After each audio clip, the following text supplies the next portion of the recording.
सावी, अजून एक, तू प्लीज ह्या सगळ्यामध्ये माझं नाव घेऊ नकोस ना सावी. अगं म्हणजे यांना कळलं ना तर ते मला आणि माझ्या बाळाला. वहिनी,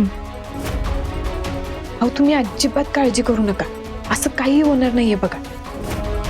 आणि हे सगळं मी करतेय कारण या लोकांना मला चांगलाच धडा शिकवायचा आहे म्हणून. मी तुम्हाला काही होऊ देणार नाही.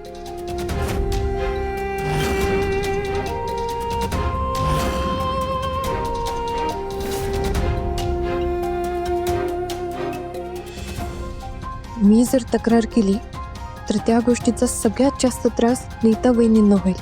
असं झालं तर मुजुमदारांइतकी मी पण दोषी असेल.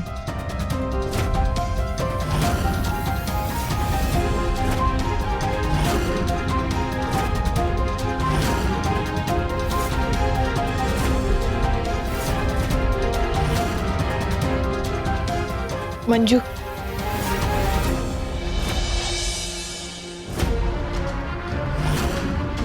मला कुणाविरोधातच तक्रार नाही करायची.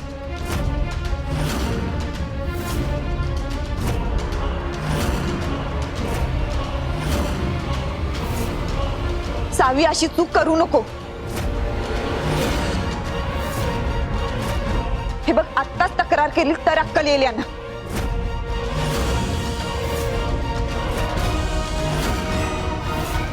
नाहीतर हे काही ना काहीतरी कुरघोड्या करत राहतील.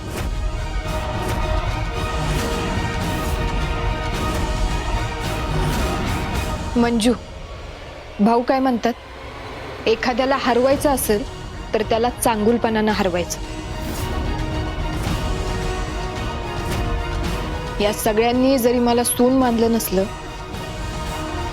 तरी मी हे लग्न लई मनापासून केलं बघ. यांच्यापैकी कुणालाच नात्याची किंमत नाहीये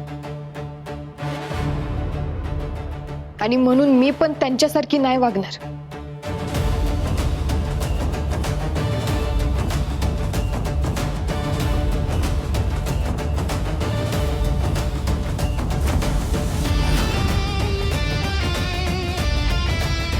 काय म्हणाला होतास? पुढच्या 2 दिवसात मला नमतं घ्यायला भाग पाडशील म्हणून?